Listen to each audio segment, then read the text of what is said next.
Moi, j'aime la beauté de ce pain, en fait. Et là, quand on l'ouvre, il y a déjà ce son. C'est vraiment ça qu'on essaye de faire, quoi. Connaissez-vous l'odeur d'un sol non labouré ? Le goût du pain issu d'une semence paysanne ? Savez-vous que le maraîchage bio-intensif peut produire à surface équivalente 5 fois plus qu'une exploitation conventionnelle ?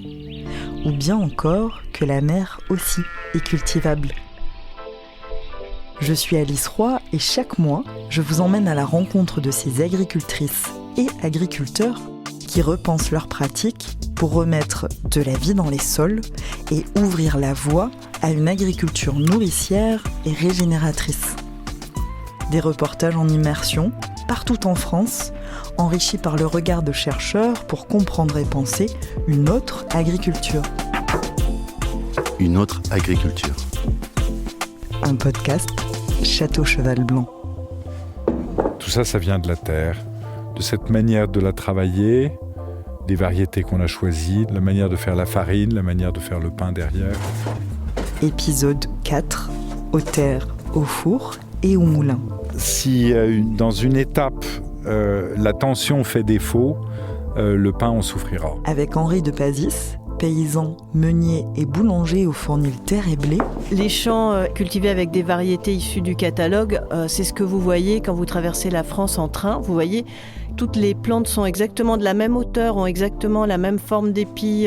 Et Isabelle Goldringer, agronome généticienne, directrice de recherche à l'INRAE. Et puis un champ avec des variétés paysannes, ce sont des plantes beaucoup plus hautes, il n'y en a pas de pareil. Souvent, il y a des tas de belles couleurs, il y a très souvent une belle hétérogénéité. Pour rencontrer Henri de Pazis, paysan meunier boulanger, il faut se lever tôt. Quand je me rends au Fournil, la lune éclaire encore les ruelles endormies de Saint-Rémy de Provence. Du petit bâtiment enduit de terre rouge à l'entrée de la ville, s'échappe l'odeur du pain chaud tout juste sorti du four. Je fais un métier aujourd'hui que les dictons populaires recommandent bien de ne jamais faire. C'est-à-dire, on dit bien, il ne faut pas être au four et au moulin. Et alors moi, je suis aux terres, au four et au moulin. Ce sont des activités différentes. Elles ont certainement en commun le fait qu'il faut une certaine sensibilité, une certaine qualité d'observation, un intérêt pour la chose, même une sorte de passion. Mais en revanche, elles n'ont pas les mêmes rythmes, elles peuvent entrer en collision les unes avec les autres. Donc moi, j'arrive à le faire plutôt bien parce que je ne suis pas seul, parce que je suis entouré de gens qui sont aussi passionnés et très compétents, chacun dans leur domaine. Donc les boulangers qui sont des merveilleux boulangers, Bertrand qui m'aide dans les terres et au moulin, et donc on arrive à le faire. On va dans les terres qui sont juste à côté du moulin à quelques centaines de mètres. Et on va vérifier l'état du sol après cet été particulièrement sec qui dure puisqu'on est à la mi-septembre et qu'il n'a toujours pas plu. On est dans les terres du Mas de l'Aube qui sont une 50aine d'hectares dans cette plaine avec une douzaine de parcelles. C'est proche d'Arles, proche d'Avignon. Isabelle Goldringer, en France, on a combien de variétés de blé différentes ? En France, comme en Europe, l'essentiel des variétés qui sont cultivées par les agriculteurs sont des variétés qui doivent être inscrites au catalogue des variétés. Ces variétés, elles doivent être très homogènes génétiquement. Toutes les plantes doivent être quasiment identiques entre elles. Donc, c'est ces variétés-là qui sont proposées à la commercialisation pour les agriculteurs. Et actuellement, pour le blé, il existe, je dirais, environ 400 variétés qui sont inscrites au catalogue. Moi, je pratique depuis plus de 40 ans l'agriculture biologique, donc c'est une sorte de credo qui est assez vieux, pour moi. Quand j'ai pris ces terres il y a une dizaine d'années, elles étaient déjà cultivées en agriculture biologique. Elles étaient pas en très très bon état. Je pense qu'elles sont en meilleur état aujourd'hui qu'elles ne l'étaient à ce moment-là. Et ça, c'est très lié à cette manière de travailler dans laquelle on n'a pas d'intrants, dans laquelle on essaie d'observer du plus près possible le comportement du sol et de décider des rotations qui vont lui convenir. Mais alors quand on pratique l'agroécologie, comme ce qu'on a pu entendre avec Henri de Pazis, quels sont les types de semences qui sont utilisées ? Alors depuis maintenant une vingtaine d'années, voire plus pour certains ou certaines, des agriculteurs et agricultrices se sont réappropriés des semences. Donc ils sont partis de variétés qui dataient d'avant tout ce système de sélection qui s'est mis en place surtout après la Seconde Guerre mondiale et qui a orienté très fort la création des variétés vers des variétés très productives en conditions à fort intrant, en conditions optimales. Donc si on remonte à des variétés qui étaient cultivées avant, donc au début du XXe siècle, voire des variétés qu'on appelle les variétés de pays, cultivées encore au XIXe siècle, on a des ressources génétiques qui sont beaucoup plus diversifiées que les variétés d'aujourd'hui.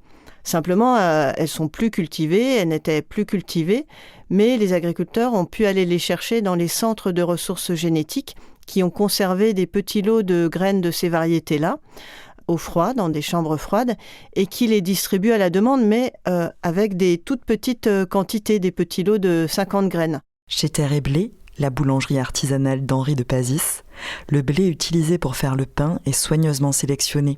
Il porte une histoire aussi. Ici, je cultive de la luzerne, je cultive des blés, ce qu'on appelle des blés paysans ou des anciens blés ou des variétés anciennes. Actuellement, on a de la C7 de Provence, on a du barbu du Roussillon, du rouge de Bordeaux, de la touzelle de Nîmes et du blé meunier d'Apt. Le terme de variété ancienne pour des blés, pour les blés que je cultive, il est impropre. Évidemment, elles n'ont rien d'ancien puisque le plus vieux de mes blés, il a 1 an. Il vaudrait mieux parler de variétés paysannes ou de variétés de pays. D'ailleurs, elles portent des noms de pays, elles portent des noms d'origine, mais comme nous-mêmes, nous portons des noms d'origine, nous ne sommes pas anciens pour autant. Un pain fait avec du blé meunier d'Apt, c'est pas du tout la même chose qu'un pain fait avec du blé barbu de Roussillon ou avec de la touzelle de Nîmes. Il y a des différences de texture, parce que certains blés vont avoir des protéines plus solides que d'autres. Donc on va avoir des pains qui lèvent facilement, qui sont très élevés, ou au contraire des pains qui vont être un peu plus ramassés. Enfin, je considère que la diversité agricole, elle est intimement liée à la diversité alimentaire. La diversité, c'est un élément de richesse, parce que c'est un élément de plaisir quand on mange, mais c'est aussi un élément de résistance. Par exemple, cette année, on a fait la plus mauvaise récolte que j'ai jamais faite. La sécheresse a été très longue. Elle a été suivie d'1 mois de climat tropical dans lequel il a plu un peu tous les jours, entre le 15 mai et le 15 juin. Eh bien, le barbu du Roussillon, il avait assez bien supporté la sécheresse. Il n'a pas du tout supporté ce mois d'humidité, donc il a été malade. On a un blé qu'on a récolté en petite quantité parce qu'une partie a été bouffée par les lapins, mais ce qu'on a récolté, c'est la touzelle de Nîmes. Le grain est magnifique. Elle n'a absolument pas souffert de l'épisode humide. Donc, on a bien une démonstration très évidente que on a du blé, mais ce sont 2 variétés différentes. Elles n'ont pas le même comportement. L'une va supporter un épisode et pas l'autre. Et l'année prochaine, ce sera peut-être l'inverse. Ces variétés paysannes, elles ne peuvent pas être inscrites au catalogue parce qu'elles sont hétérogènes. Les plantes sont différentes les unes des autres parce que c'est ce qui fonctionne en agroécologie, c'est ce qui fonctionne dans un contexte d'incertitude climatique, de risque de maladie, de conditions stressantes. Et donc, elles ne répondent pas aux critères d'homogénéité. Les variétés paysannes sont un espoir de plus de résilience et d'adaptation à beaucoup de stress climatiques qui vont arriver. Le changement climatique, c'est pas uniquement une augmentation de la température et une diminution de la pluviométrie de façon régulière chaque année, c'est surtout beaucoup d'incertitudes, des aléas climatiques que les agriculteurs et agricultrices ne savent pas prévoir en amont. Donc la diversité, les variétés paysannes avec leur diversité, elles sont une garante de plus de résistance et d'adaptation à cette diversité de stress et à ces incertitudes. Il y a 2 ans, donc quand il y a eu cette sécheresse vraiment très très forte au printemps et en été, Beaucoup de paysans avec qui je travaille m'ont montré les variétés paysannes qui s'en sortaient beaucoup mieux que les variétés commerciales. C'était pas incroyable le rendement, mais il y avait quelque chose, alors que les variétés commerciales étaient vraiment complètement stressées. On va regarder, on va donner un coup de bêche. On ne pourra probablement pas aller beaucoup en profondeur parce que la terre s'est énormément colmatée. Elle est devenue très très dure avec la sécheresse.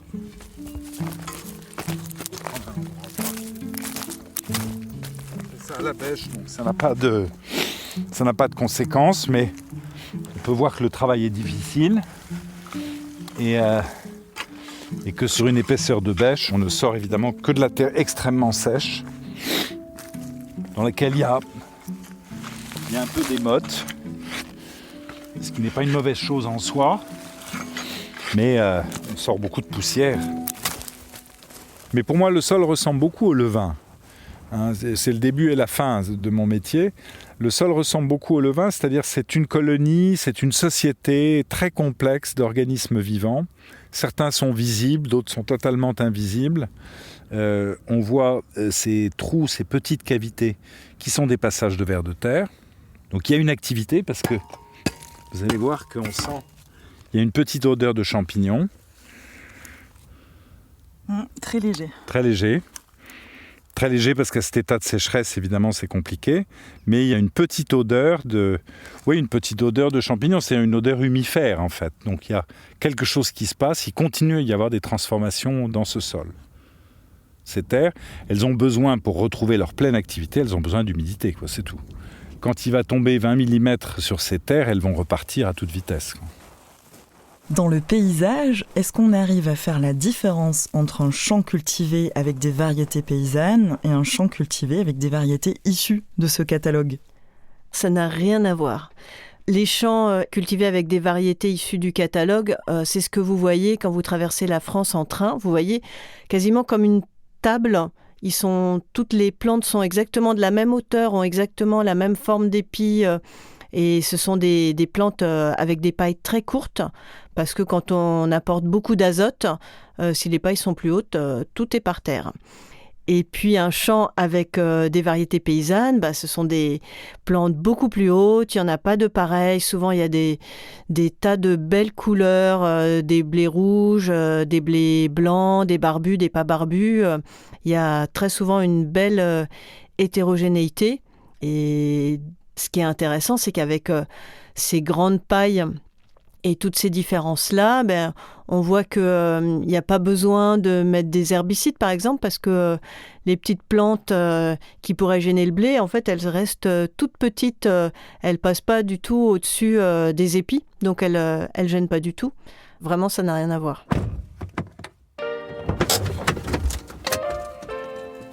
À quelques kilomètres du Fournil, un hangar agricole se dresse au beau milieu des champs de blé, et c'est là que se trouve le moulin.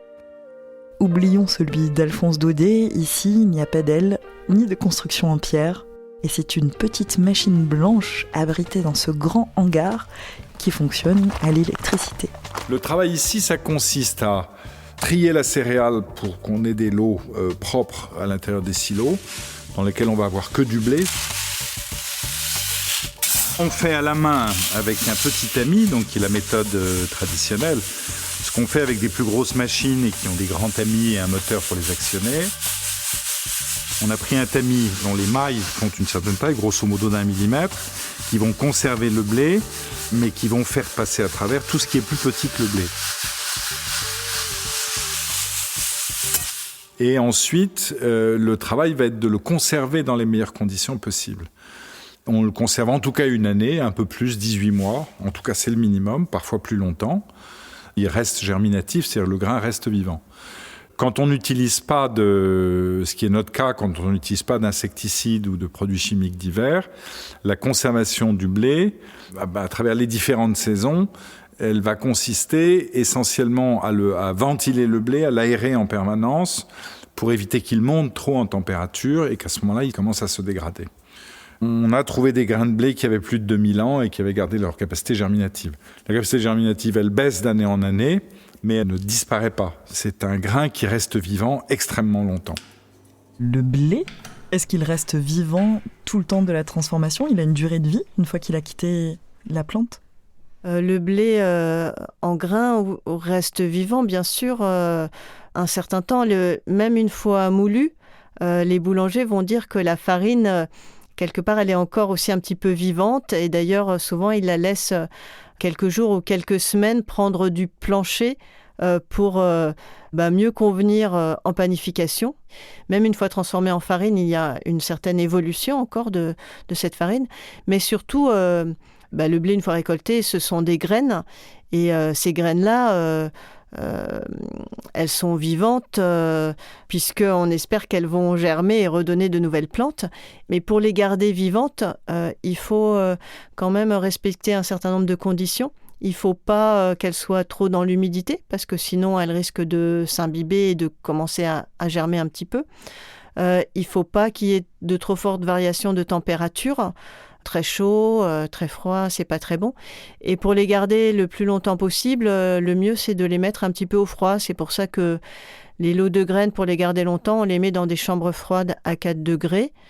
Et il faut quand même les remettre en culture, les recultiver pour maintenir la capacité de germination environ tous les 5 à 10 ans. Et si on veut les garder vraiment très longtemps, on peut les mettre au congélateur. Mais on ne sait pas exactement combien de temps on pourrait les garder. Alors le moulin, il est dans une pièce un peu abritée, qu'on rafraîchit d'ailleurs l'été pour éviter que la pierre ne chauffe. C'est un très petit objet, petit meuble en fait, qui est composé du moulin proprement parlé et de la bluterie. La bluterie, c'est l'endroit où on tamise en fait tout ce qui sort du moulin pour séparer la farine du son. Et il est constitué de 2 meules de pierre, c'est du granit du Cidobre, c'est une montagne qui est au-dessus de Carcassonne.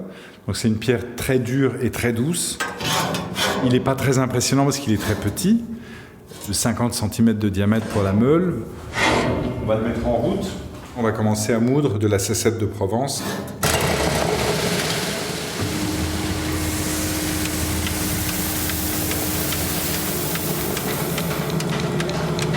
Le moulin, il tourne tous les jours. Il tourne 10 à 15 heures par jour selon les moments. On sort de lui 10 kg de farine à l'heure, donc il tourne lentement, c'est une petite production.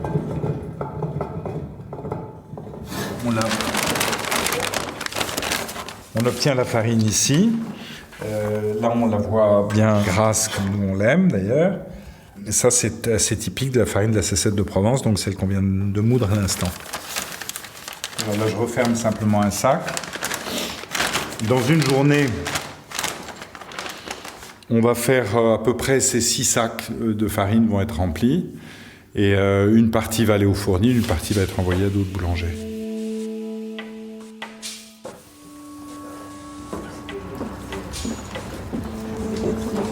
Là, on est juste à la limite du magasin où on vend le pain, où on présente le pain sur des grandes dalles de terre cuite qui sont les mêmes que celles qui sont dans le four lui-même. Le pain doit terminer sa course sur le même matériau que là où il l'a commencé, à l'intérieur du four. Donc on a des grandes dalles de terre cuite qui sont le comptoir de vente en fait. Et puis on s'achemine vers le fournil. Et le four est central, il est très grand.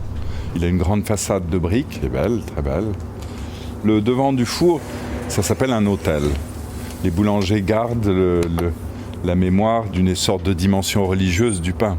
Ça s'appelle un autel, comme un autel d'église, quoi. Donc là, je prélève de la pâte, donc en fait je plonge les mains dedans. Avec mes doigts, je viens sectionner certains morceaux. Donc en fait là j'essaye d'isoler une partie de la pâte. Hop, je plonge les mains dessous, je tire, je sors, je prends le bout de pâte et je le dépose dans le bac. Alors attends, j'en suis à combien?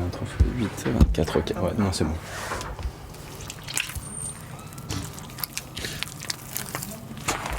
Je façonne le pain et ensuite c'est l'affaire de 2 gestes. Donc je replie une première fois, puis une deuxième fois. Et ensuite, une légère soudure.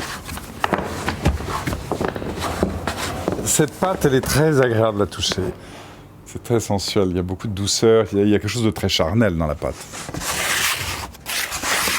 On doit avoir des gestes fermes et en même temps souples, délicats. On ne peut pas brutaliser ses pâtes, sinon on n'en tire rien du tout. Vous en parlez comme des êtres vivants. Oui, c'est le rapport qu'on a. On considère qu'il y a quelque chose qui est vivant profondément. Il doit participer à ce qu'en nourrissant d'autres êtres vivants, il continue sa course. Moi, j'adore le façonnage, c'est vraiment une de mes étapes préférées. Et c'est intéressant parce que c'est des gestes qu'on répète quotidiennement. Par contre, tous les jours, ils sont différents parce que les fermentations ne sont pas les mêmes, les farines utilisées ne sont pas les mêmes. Puis on touche une matière vivante qui évolue au fur et à mesure de la matinée. Donc ça aussi, c'est le deuxième point que j'aime beaucoup sur cette étape-là. Ce qu'on cherche à faire, c'est établir de manière sensible pour les gens qui vont le manger, sans qu'on ait besoin de raconter des histoires. C'est faire le lien entre le pain, ses qualités gustatives, son aspect, sa texture et les blés que nous cultivons. La graine, une fois transformée, est-ce qu'on est capable de faire la différence gustative entre une variété paysanne et une variété inscrite au catalogue ? Alors les paysans boulangers sont mieux placés que moi pour en parler, mais on a fait un certain nombre d'études de dégustation de pains issus de variétés paysannes différentes, qu'on a aussi comparé avec des pains issus de quelques variétés modernes, et on voit qu'il y a une certaine diversité de goût, de texture dans la mâche, dans le ressenti, qui donne beaucoup d'intérêt à toutes ces variétés paysannes parce que ça fait découvrir des goûts différents. Alors, c'est vraiment un plus pour les paysans boulangers. On est animé par cette idée de reconstruire le lien profond qui a toujours existé et qui probablement s'est brisé dans les 50 ou 70 dernières années entre la terre, le blé et le pain. C'est le cœur de notre travail et de ce qui nous anime. On est assez différent de l'essentiel de ce que produit la boulange moderne en volume, qui a perdu en tout cas ce lien avec la terre. Les blés viennent des marchés internationaux, les manières de faire le pain sont extrêmement mécanisées, utilisent énormément d'adjuvants, ce qu'on appelle honteusement des améliorants de la pâte, qui font que la pâte est facile à travailler, facilement mécanisable, qu'on peut rentrer dans des processus très industriels. Ici, il n'y a aucun processus industriel possible. Il n'y a pas de répétition. Je farine légèrement le pain, les deux pains qui sont présents sur la pelle, et ensuite j'utilise ma lame de rasoir qui va me permettre de scarifier le pain pour lui donner un aspect visuel, mais aussi pour avoir l'alvéolage qu'on veut et le développement qu'on veut sur le pain. Le four est fermé. Donc là, maintenant, il commence son voyage de cuisson qui va durer 1 heure, 1 heure et quart. Pourquoi chauffer au feu de bois ? Le four à bois, c'est introduire ou garder une place à la sensibilité des êtres humains qui travaillent dans le fournil, parce que il faut jouer avec le bois qui lui-même d'ailleurs change au cours de l'année, où certains bois sont très très secs et brûlent un peu trop vite, d'autres sont à parfaite maturité. Le fait d'utiliser le four à bois, c'est ajouter aussi cette dimension manuelle, humaine, sensible.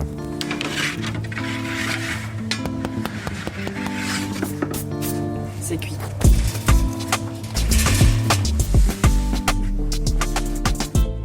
Une autre agriculture, un podcast Château Cheval Blanc.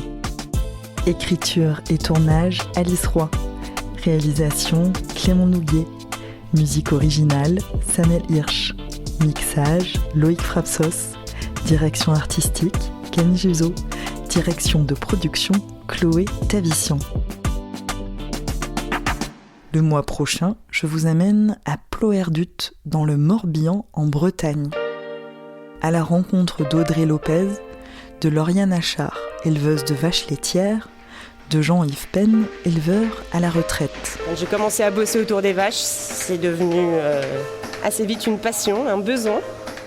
Je sais pas ce qui s'est passé, mais tout m'a plu. Et de François Purseigle, sociologue spécialiste des mondes agricoles à l'École nationale supérieure agronomique de Toulouse, pour parler de transmission de ferme et du futur de l'agriculture en France. L'agriculture, elle fait rêver différemment pour des raisons multiples.